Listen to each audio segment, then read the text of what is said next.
Hi, my name is Theresa Reed. I'm the Tarot Lady. I'm the author of Tarot for Kids, along with the artist Kailey Whitman. Today we're going to talk about what is tarot, along with a little history of the tarot.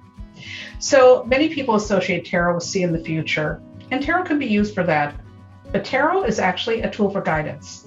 It is a way to see where you're going and what path is the best one to take.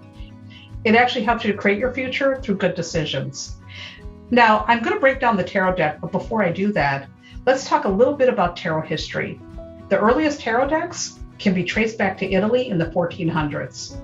Back then, they were rare and expensive to make, so they were a privilege for the upper classes.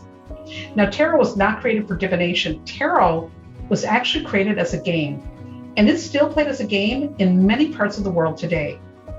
When the printing presses were invented in the 1500s, well, that's when more people were able to get their hands on tarot. And so tarot became a lot more popular.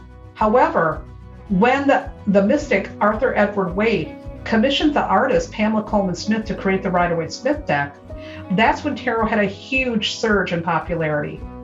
And many modern decks are based on the images and symbol in the Rider-Waite-Smith deck, including Tarot for Kids. So let's break down what's in the tarot deck. So every tarot deck will come with what's called the little white book. And the little white book has all the information in the cards about the history and also interpretations for the cards. So this is certainly going to be something you want to rely on quite a bit when you're first beginning to learn tarot.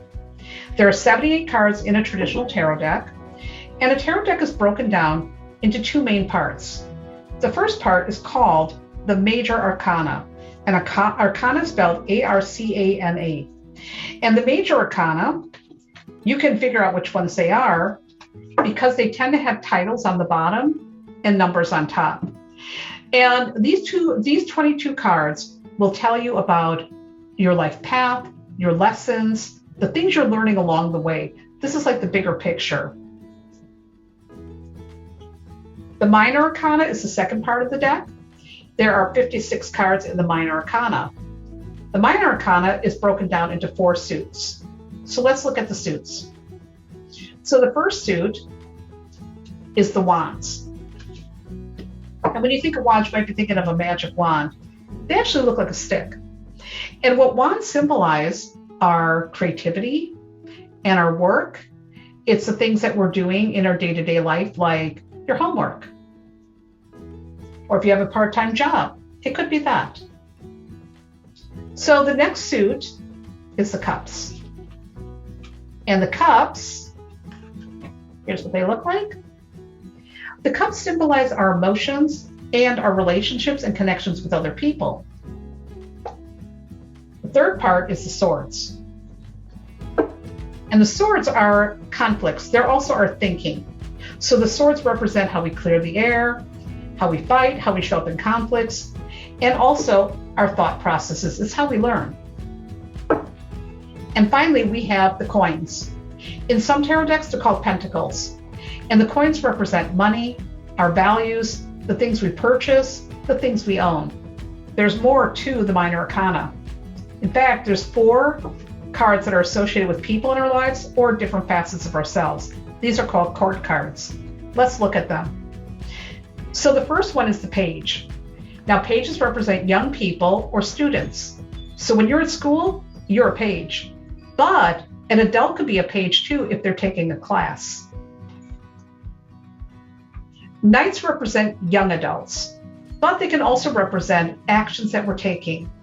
So for example, with the Knight of Coins, if you're thinking about making a purchase, and maybe you're looking at the reviews, and then you decide, I'm going to go ahead and buy this, you're now the Knight of Coins. Queens represent adults who take on a nurturing role in our lives. These are people who take care of us. Now, you could be a queen too. If you're taking care of a cat, or maybe you're taking care of your little brother or sister, you're now playing the role of a queen. And then lastly, there's kings. And kings represent also older adults and leaders. And so you could be a king too. If you are running for student council, or maybe you're the lead in a play, you're now a king. When you get started, you might think, well, what do I do to start reading these cards? The first thing, of course, we have to shuffle the cards, and you don't have to do anything fancy, but a fun little exercise to do when you are connecting with the cards for the very first time is just pull a card randomly out of the deck. Like here, I pulled the Strength card. And what you want to do is write down in your journal everything that's going on in the picture. Don't worry about doing an interpretation. Just write down everything you see, everything you notice. So for example, you might write down that there's mountains in the backdrop.